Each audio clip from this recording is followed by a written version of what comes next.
Hello everyone, welcome to Panesia. From today we are going to discuss about a new series that is government schemes for most of the government exams. देखिए government exams चाहे वो UPSC हो, SSC हो, bank exams हो या कोई regulatory body के exams हो या स्टेट लेवल के एग्जाम्स हो, कोई भी एग्जाम हो, वहाँ पे गवर्नमेंट स्कीम्स करंट अफेयर्स का एक बहुत इंपॉर्टेंट सेगमेंट बन जाता है। और इससे पहले भी मैं कई वीडियोस बना चुका हूँ जहाँ पे मैंने इंपॉर्टेंस ऑफ गवर्नमेंट स्कीम्स बताई थी। आपको मैं लिंक शेयर कर दूंगा बिलो दिस वीडियो, आप वो जरूर देखें। आज से हम 5 गवर्नमेंट स्कीम्स हर एक वीडियो में डिस्कस करेंगे और उनके अंदर हमने क्या क्या पढ़ना होता है, ये सबसे इंपॉर्टेंट जानकारी आपको होनी चाहिए, क्योंकि गवर्नमेंट स्कीम्स के डॉक्यूमेंट्स 300-400 पेज के हो सकते हैं और हर एक स्कीम को आप नहीं पढ़ सकते। 300-400 से ज्यादा स्कीम चलती है सरकार की, तो इसलिए आपको सिर्फ important exam point of view से जो स्कीम होंगी मैं डिस्कस करूंगा। उसमें हमारा फोकस रहेगा सबसे पहले तो स्कीम कौन से साल में लॉन्च हुई है, दूसरा पार्ट वो कौन सी मिनिस्ट्री के अंदर आती है, तीसरा पार्ट क्या उसके एम्स है और ऑब्जेक्टिव्स है, यानी कि नंबर्स में कि कौन से साल तक क्या अचीवमेंट करना है। अगर ऐसा किसी स्कीम में है तो तीसरा पॉइंट ये हो गया। की फीचर्स क्या है उस स्कीम के, उसको इंप्लीमेंट कैसे किया जाएगा, और फंडिंग पैटर्न्स यानी कि पैसा कौन लगा रहा है उस स्कीम में और कितना पैसा लगाया जा रहा है। ये 5 चीजें अगर आपको स्कीम के बारे में पता है तो फिर आप उसके रिलेटेड क्वेश्चन आंसर कर सकते हो। इसीलिए हम इन्हीं 5 चीजों पे फोकस करेंगे। तो आज हम ये 5 स्कीम डिस्कस करने वाले हैं। जल जीवन मिशन, जिसके 2 कंपोनेंट हैं, रूरल और अर्बन, निपुण भारत मिशन, पीएम दक्ष और startup India seed fund scheme. First scheme है जल जीवन मिशन। जल जीवन मिशन के 2 कंपोनेंट है, एक है रूरल, एक है अर्बन। सबसे पहले रूरल यानी कि विलेजेस के लिए जो स्कीम है उसके बारे में डिस्कस करते हैं। ये स्कीम लॉन्च ईयर क्या है, वही 5 एस्पेक्ट्स हमने देखने, वही 5 एस्पेक्ट देखने हैं। 2019 में ये स्कीम लॉन्च की गई थी और इसको कंट्रोल करने वाली मिनिस्ट्री है मिनिस्ट्री ऑफ जल शक्ति। 2019 में इस मिनिस्ट्री को नया नाम दिया गया था, basically ministry of drinking water and sanitation और ministry of water resources, river development, Ganga rejuvenation. ये 2 मिनिस्ट्री होती थी, इसको ज्वाइन करके एक मिनिस्ट्री बना दिया जल शक्ति 19 में। अब इसका आउटले है 60,000 करोड़ इस बजट के लिए, मतलब 2022-23 इस फाइनेंशियल ईयर में इसको आउटले दिया गया है 60,000 करोड़। इंप्लीमेंट तो ये 2019 से हो रही है। इसका मेन टारगेट क्या है हमने ध्यान रखना है। मेन टारगेट है functional house hold tap connection provide करना सभी रूरल हाउस होल्ड्स को इंडिया में। FHTC, functional house hold tap connection का मतलब है कि 55 लीटर्स ऑफ वाटर पर पर्सन पर डे अवेलेबल होना चाहिए उस नलके में से। ऐसा नहीं है कि आपने टैप लगा दिया और टैप खोलने में पानी नहीं आता है, दैट इज नॉट इनफ। तो आपको यह भी इंश्योर करना है कि 55 लीटर्स पर पर्सन पर डे मिल रहा है वहां पे। एग्जिस्टिंग वाटर सप्लाई सिस्टम्स और वाटर कनेक्शंस को भी फंक्शनल बनाना इसके अंदर आता है। वाटर क्वालिटी की मॉनिटरिंग और टेस्टिंग यहाँ पे लोकल लेवल पे होती है, विलेज लेवल पे होती है। तो हम इस स्कीम के अंदर देखते हैं कि विलेज, ग्राम सभा, ग्राम पंचायत लेवल पे वाटर टेस्टिंग किट्स प्रोवाइड की जाती है और हर साल में 2 बार वाटर टेस्टिंग की जाती है, सो दैट क्वालिटी भी चेक होती जा सके। ड्रिंकिंग वाटर सोर्सेज को इंक्रीज करना इस स्कीम के अंदर आता है। ग्रे वाटर ट्रीटमेंट को इंक्रीज करना इनके अंदर आता है। What is grey water treatment और what is grey water? Actually जो हमारे घर में से वेस्ट वाटर निकलता है एक्सेप्ट सीवेज, उसको कहते हैं ग्रे वाटर। जैसे किचन सिंक में से निकलने वाला वेस्ट वाटर, वॉशिंग मशीन का वेस्ट वाटर, शावर का वेस्ट वाटर, ये सीवेज में नहीं आता है, यानी कि जो टॉयलेट्स होते हैं उसमें नहीं आता है, तो इसको ग्रे वाटर कहते हैं। इस ग्रे वाटर को ट्रीट करना है और इस्तेमाल करना है ताकि वाटर कंजर्वेशन भी हो सके। साथ ही साथ इस स्कीम के अंदर बाकी स्कीम्स के साथ इंटीग्रेशन की जाती है। For example, Mahatma Gandhi national rural employment guarantee scheme MNREGA scheme है, जिसके अंदर 100 दिन की एम्प्लॉयमेंट देनी होती है आपने अनएम्प्लॉयड लोगों को। उनको आप रेन वाटर हार्वेस्टिंग सिस्टम बनाने के लिए, वाटर टैंक्स बनाने के लिए, ग्राउंड वाटर रिचार्जिंग के लिए इस्तेमाल कर सकते हो उस लेबर को। तो कन्वर्जेंस आ जाती है इसके अंदर। तो हम देख रहे हैं कि इस स्कीम में अगर इस वेबसाइट की तरफ जाएं, जो गवर्नमेंट ऑफ इंडिया की वेबसाइट है, उसमें 8 अप्रैल तक तकरीबन 9 करोड़ 40 लाख हाउस होल्ड्स को ये ड्रिंकिंग वाटर प्रोवाइड किया जा चुका है। एक्चुअली जब ये स्कीम स्टार्ट हुई थी तो 17% रूरल हाउस होल्ड्स के पास कनेक्शन था टैप वाटर का, अब ये 48.7% हो गया है। टारगेट क्या है? टारगेट है 100%, यानी कि लगभग 19 करोड़ रूरल हाउस होल्ड्स को पानी पहुंचाना है। टारगेट ईयर क्या है? 2024। तो यही है स्कीम जल जीवन मिशन रूरल। अब चलते हैं अर्बन की तरफ। उससे पहले एक और चीज देखते हैं, यहां जल जीवन मिशन के अंदर पानी समितिज बनाई जाती है। आप देख रहे हैं कि विलेजर्स की इन्वॉल्वमेंट है स्कीम को इंप्लीमेंट करने के लिए। Implement, manage and operate the village level water supply schemes. और ये कमिटीज क्या करती हैं, ये कमिटीज जो हैं 10-15 मेंबर्स की होती हैं और ये विलेज एक्शन प्लान बनाती हैं। फिर बहुत सारे विलेजेस के एक्शन प्लान को कलेक्ट करके डिस्ट्रिक्ट एक्शन प्लान बनाया जाता है। फिर सारे डिस्ट्रिक्ट्स के एक्शन प्लान को कनेक्ट करके स्टेट एक्शन प्लान बनाया जाता है। तो यहां पे डिसेंट्रलाइज्ड अप्रोच है, यानी कि नीचे से ऊपर की तरफ प्लानिंग चल रही है। पहले प्लानिंग में क्या होता था कि ऊपर से नीचे तक प्लानिंग चलती थी। तो ये थोड़ा सा इसमें चेंजेस लाए गए हैं। किसी भी प्लान को या किसी भी प्रोजेक्ट को इंप्लीमेंट करने से पहले इस स्कीम के अंदर ग्राम सभा का अप्रूवल लेना जरूरी है। व्हाट इज ग्राम सभा? ग्राम सभा का मतलब है कि उस विलेज में रहने वाले 18+ जो वोटर्स हैं एलिजिबल, उन सबको ग्राम सभा का मेंबर माना जाता है। सो ग्राम सभा की आपको सिग्नेचर लेने पड़ते हैं। इसका फंडिंग पैटर्न बहुत आसान है, क्योंकि ये सेंट्रली स्पॉन्सर्ड स्कीम है, इसलिए इसमें जो फंडिंग है वो सारे की सारी सेंटर नहीं उठाने वाला है। हिमालयन स्टेट्स यानी कि हिमाचल प्रदेश, उत्तराखंड, ये वाले स्टेट्स में 90% और 10% की शेयरिंग होगी, यानी सेंटर 90% पैसे देगा और स्टेट 10% देगा। नॉर्थ ईस्ट के स्टेट्स में भी ऐसा ही चलेगा और बाकी के स्टेट्स में 50-50 शेयरिंग होगी, यानी आधा पैसा सेंटर देने वाला है और आधा स्टेट्स देने वाले हैं। अभी तक इस स्कीम के अंदर 6 ऐसे रीजन्स हैं जहां पे 100% टारगेट अचीव हो चुका है। गोवा सबसे पहला था, फिर उसके बाद Telangana, Andaman, Puducherry, Dadra and Nagar Haveli, Haryana. That means 6 states and UTs have already achieved the target of 100% household connections. अब आते हैं दूसरी स्कीम के ऊपर, दैट इज जल जीवन मिशन अर्बन। रूरल 19 में लॉन्च हुई थी और अर्बन उसके 2 साल बाद 2021। तो सबसे पहले, क्योंकि इंडिया विलेजेस के ऊपर फोकस करना चाहिए, इसलिए सबसे पहले विलेजेस के लिए स्कीम आई, फिर आई रूरल एरियाज के बाद अर्बन एरियाज के लिए। इस स्कीम को इंप्लीमेंट करने वाली मिनिस्ट्री भी अलग है, तभी आपने याद रखना है, ministry of housing and urban affairs ministry है इसके लिए। वहां पे जल शक्ति मंत्रालय था। इसका आउटले टोटल रखा गया है, टोटल बजट में इस साल के लिए नहीं, टोटल 2.8 लाख करोड़ रुपीस। और इसमें आपने जो 2.7 करोड़ अर्बन हाउस होल्ड्स हैं उनको टैप वाटर कनेक्शन पहुंचाना है। वही सेम टारगेट है आपका 2024 तक। और सीवरेज कनेक्शंस की भी बात हुई है यहां पे। 2015 से लेके 2020 तक एक स्कीम चलती थी जिसका नाम था Atal mission for rejuvenation and urban transformation, Amrut. ये स्कीम के अंदर सीवरेज एक कंपोनेंट था या सीवर कनेक्शन एक कंपोनेंट था। अब ये सीवर कनेक्शन वाला कंपोनेंट जो है वो जल जीवन मिशन अर्बन के अंदर डाल दिया गया है और अमृत स्कीम को इसके साथ मर्ज कर दिया गया है।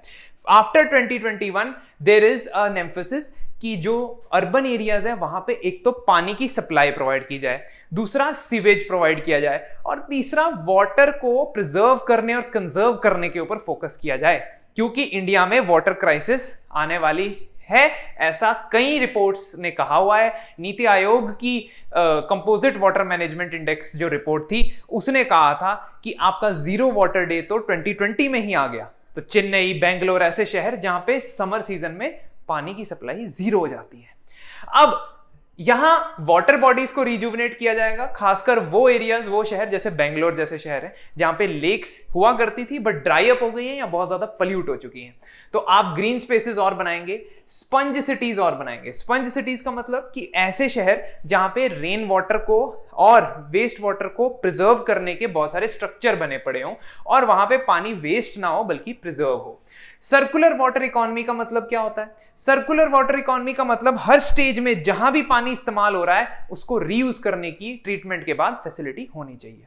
तो जैसे हमने ग्रे वाटर मैनेजमेंट की बात की है, वैसे यहां पे भी सिटीज का ग्रे वाटर मैनेज किया जाएगा और हाउसिंग के लिए आपके जो पार्क्स होते हैं इन सब की मेंटेनेंस के लिए वेस्ट वाटर भी इस्तेमाल किया जा सकता है थोड़ा बहुत ट्रीटमेंट के बाद, तो वो यहां पे किया जाएगा। सिटीज के लिए वाटर बैलेंस प्लान बनाया जाएगा, कहने का मतलब कि कहां कहां कितना कितना यूजेज होता है पानी का, एक मैप के ऊपर प्लान बना के दिखाया जाएगा और कहां वेस्टेज हो रहा है उसका भी। तो उससे अगर हम न्यूमेरिकली डिफाइन कर देते हैं तो हमारे लिए उस पॉइंट ऑफ प्लेस पे एक्शन लेना आसान हो जाता है कि यहां पे वेस्टेज हो रही है जी और यहां पे हमने कंट्रोल करना है। इसके अंदर, इस स्कीम के अंदर एक कंपोनेंट है जिसको टेक्नोलॉजी सबमिशन कहते हैं। हमने इजराइल जैसी कंट्रीज से पार्टनरशिप कर सकते हैं जहां पे वाटर कंजर्वेशन, वाटर ट्रीटमेंट की बहुत सारी नई टेक्नोलॉजीज आती हैं, उनको इंडिया के अंदर ला सकते हैं।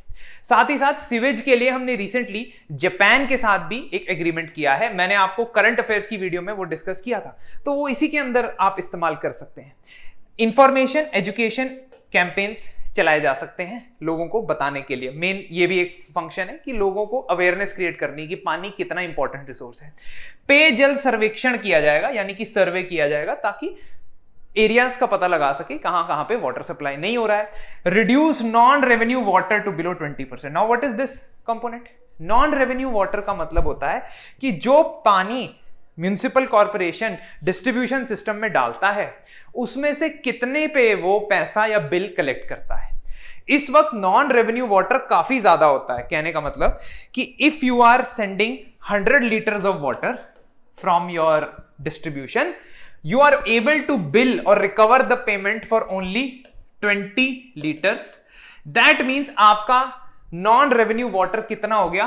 80%, है ना। 100 में से 20 निकाला, 80% बच गया। ये हमने 80% से 20% पे लेके आना है कम से कम। तो इसका मतलब कि म्युनिसिपल कॉर्पोरेशन के पास पैसे होने चाहिए ना, तभी तो वो ये स्कीम इंप्लीमेंट करेगी। सिर्फ ऊपर से पैसे देने से नहीं होगा, खुद से उनको रेवेन्यू जनरेट करना पड़ेगा। इसके लिए ये कंपोनेंट आ जाता है। रिसाइकल्ड वाटर को तकरीबन 20% ऑफ सिटी डिमांड के लिए इस्तेमाल। तो टेंजिबल बेनिफिट्स, टेंजिबल टारगेट्स जिसको आप मेजर कर सके हो, वैसे टारगेट रखे गए हैं। 20% शहर की जो डिमांड है उसको रियूजेबल वाटर से या रिसाइकल्ड वाटर से पूरा किया जाएगा। और इंडस्ट्री में तो और भी ज्यादा, इंडस्ट्रियल डिमांड जो है 40% वो रिसाइकल्ड वाटर से पूरी की जाएगी।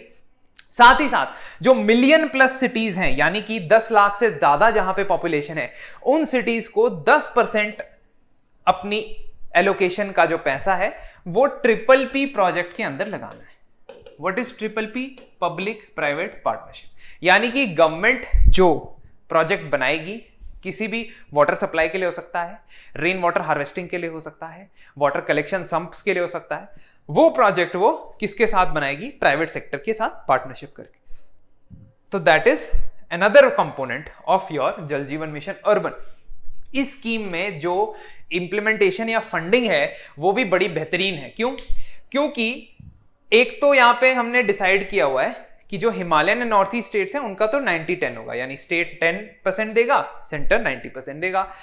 लेकिन शहर पे डिपेंड करता है कि उसको कितने पैसे दिए जाएंगे, क्योंकि जितने बड़े शहर होते हैं जनरली उनकी म्युनिसिपल कॉर्पोरेशन के पास उतने रिसोर्सेज ज्यादा होते हैं। 1 लाख की पॉपुलेशन वाले जो शहर है वहां पे 50-50 शेयरिंग होगी। 1 से 10 लाख की पॉपुलेशन के बीच के जो शहर है वहां पे 1/3 और 2/3 शेयरिंग होगी। स्टेट 2/3 देगा, सेंटर 1/3। और मिलियन प्लस यानी कि 10 लाख से ज्यादा पॉपुलेशन वाले जो शहर है वहां 25-75 शेयर होगा, 25 सेंटर और 75 स्टेट। लेकिन एक इंपॉर्टेंट चीज क्या कि आप सारा का सारा पैसा एक बारी में नहीं देने वाले हो। You are not going to give all the money at one go. आप स्टेज वाइज पैसा दोगे और जितना पैसा पूरा होता जाएगा, जितने प्रोजेक्ट्स पूरे होते जाएंगे, कंप्लीशन होता जाएगा, उसके बाद आप पैसे रिलीज करोगे।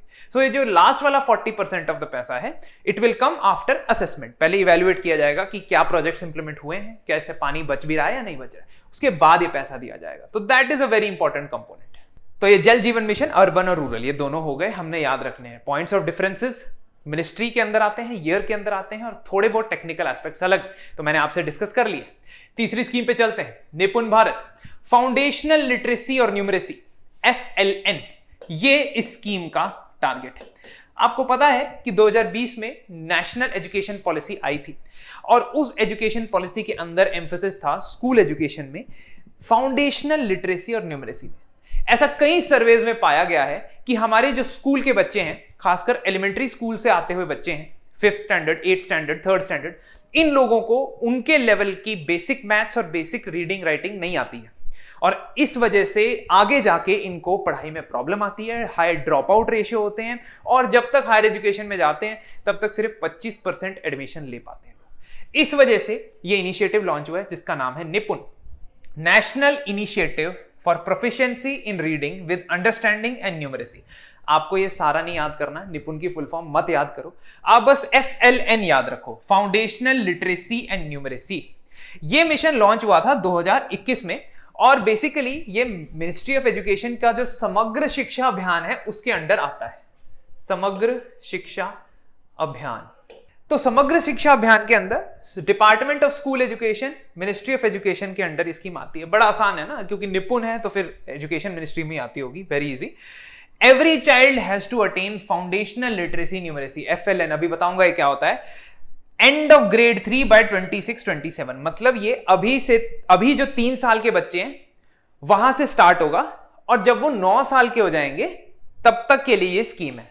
तो अभी जो 3 साल के बच्चे हैं 2021 में, वो 27 में 9 साल के हो जाएंगे, तो स्कीम है 26-27 तक के लिए। इतना समझ आ गया? स्कीम की ड्यूरेशन आपको पता लग गई। लॉन्च्ड अंडर एजेस ऑफ समग्र शिक्षा, मैंने आपको बताया। इसका फोकस ग्रुप है 3 से 9 साल के बच्चे, सभी बच्चे नहीं, 3 से 9 साल के बच्चे। और इसके अंदर क्या कंपोनेंट्स हैं? इसके अंदर हमने टारगेट सेट कर लिए कि बच्चों को कुछ चीजें पता होनी चाहिए by the time they reach the 3rd standard, और हर एक स्टैंडर्ड में कुछ ना कुछ लेवल ऑफ पढ़ाई उनको आ जानी चाहिए। अब बेसिक लिटरेसी का क्या मतलब है? बेसिक लिटरेसी मतलब उनको लैंग्वेज के बेसिक शब्द बोलने आने चाहिए, उनको उसकी साउंड पता होनी चाहिए, उनको सिंबल्स डिकोड करने आने चाहिए, मतलब कि वर्ड क्या लिखा है उसको पढ़ के समझ आना चाहिए। रीडिंग यानी कि उनको कुछ लाइंस पता होनी चाहिए। फॉर एग्जाम्पल, अगर वो 3rd स्टैंडर्ड का बच्चा है तो उसको कम से कम एक पैराग्राफ पढ़ना आना चाहिए, या अगर 5th स्टैंडर्ड का बच्चा है तो उसको एक पेज पूरा पढ़ना आना चाहिए। ऐसे आप स्टेज वाइज टारगेट्स रख दोगे इसके अंदर। और इंग्लिश या वर्नैकुलर लैंग्वेज में फ्लुएंसी होनी जरूरी है। दूसरा, मैथमेटिकल बेसिक आपको आना चाहिए, क्योंकि मान लीजिए आपने 10th 12th में जाके अगर फिजिक्स केमिस्ट्री मैथ्स नहीं भी पढ़नी है, जिंदगी में कुछ भी करना है, पैसे कमाने हैं, तो आपको basic addition, subtraction, multiplication, division ये तो आना चाहिए। और यही चीज आप 3rd स्टैंडर्ड तक ही डेवलप कर पाते हो। तो मेजरमेंट जैसे कि addition, subtraction, multiplication, geometrical shapes देखना कि स्क्वायर है या सर्कल है या सिलेंडर है, ऐसी चीजें आपको पता होनी चाहिए। इन्हीं चीजों पे फोकस किया जाएगा टिल 9 इयर्स ऑफ एज। यही है स्कीम है।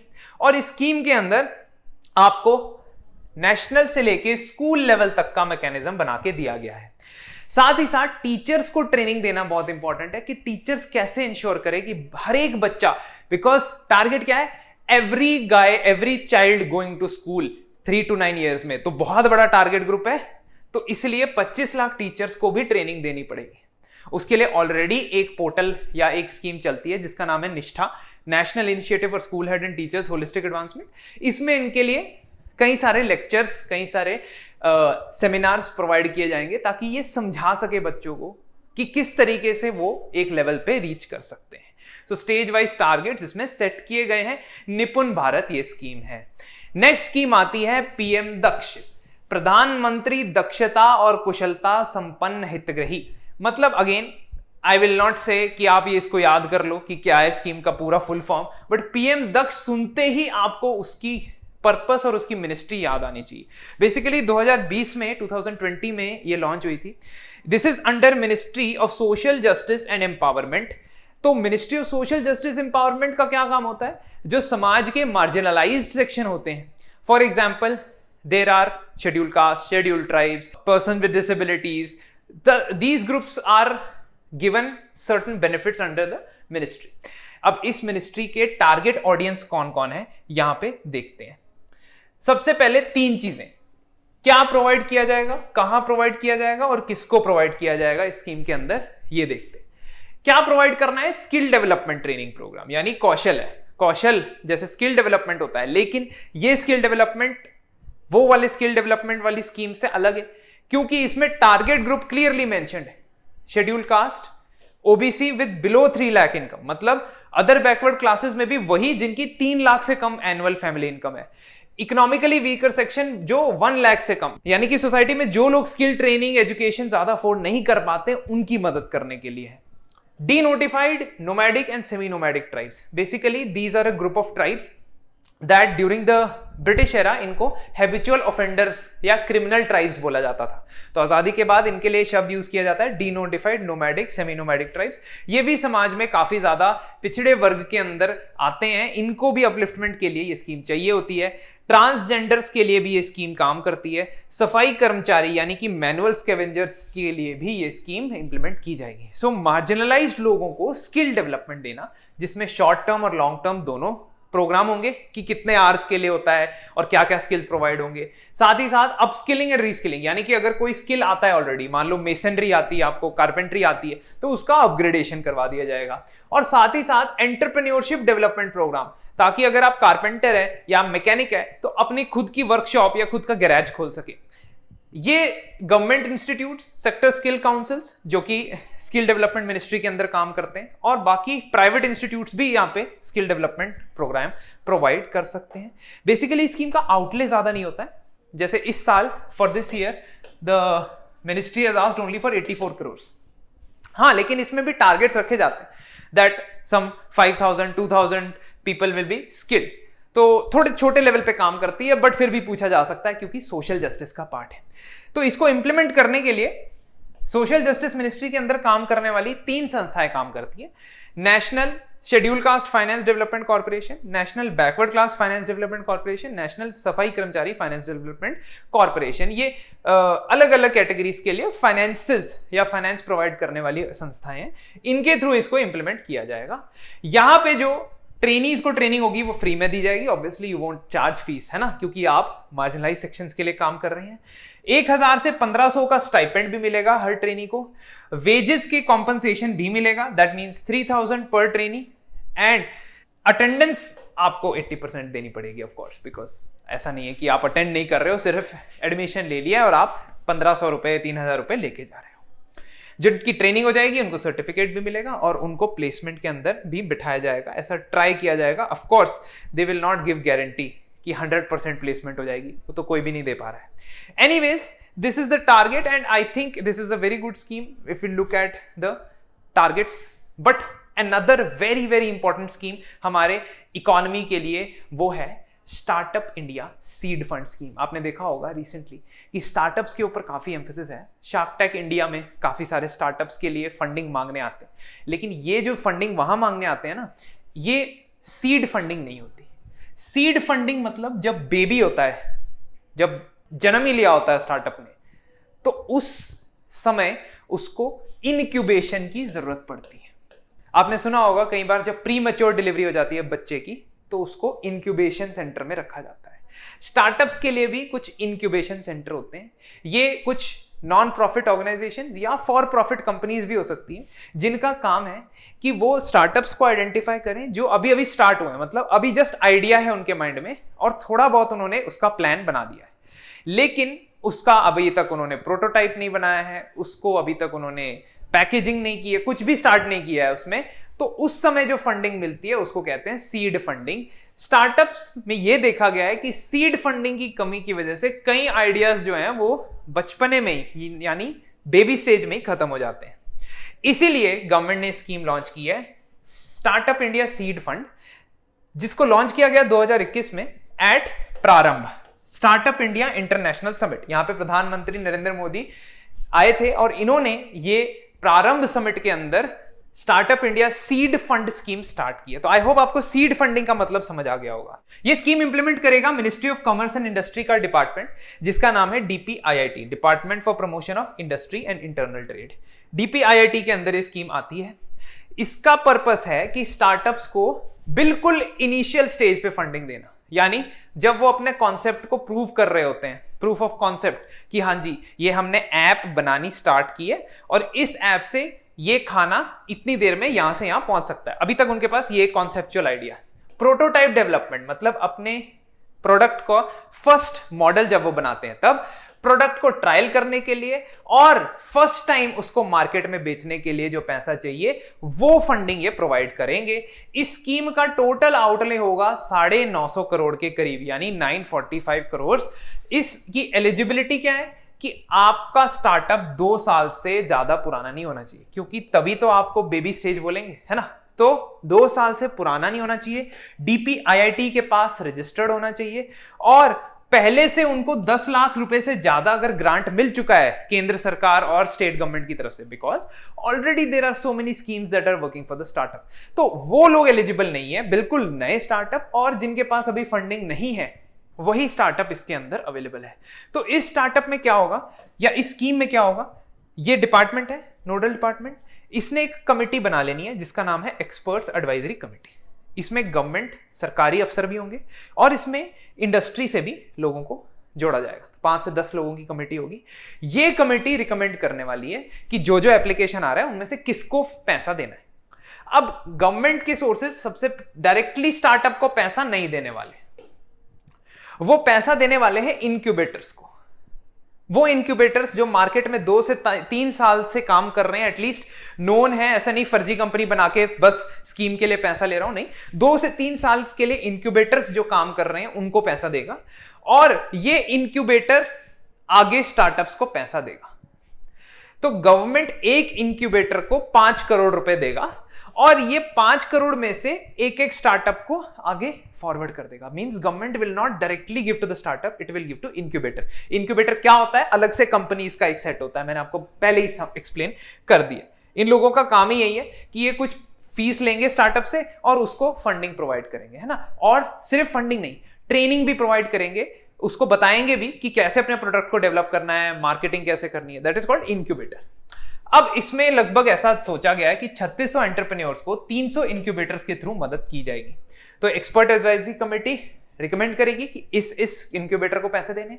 पर इंक्यूबेटर आप 5 करोड़ रुपए देने वाले हो, वो 945 करोड़ है ना, उसमें से 5 करोड़ एक इंक्यूबेटर को दोगे। तो इंक्यूबेटर फिर हर एक स्टार्टअप में या तो 20 लाख इन्वेस्ट करेगा या 50 लाख रुपए इन्वेस्ट करेगा, एज पर स्टार्टअप कौन सी स्टेज में है, किस चीज के लिए पैसा चाहिए।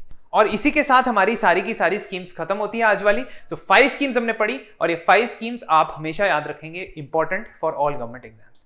I really hope you like this video. If you did, please subscribe our YouTube channel and please for any queries contact us on the email IDs given on your screen. आप हमें अपने नंबर पे भी, हमारे number पे phone कर सकते हैं। Thank you.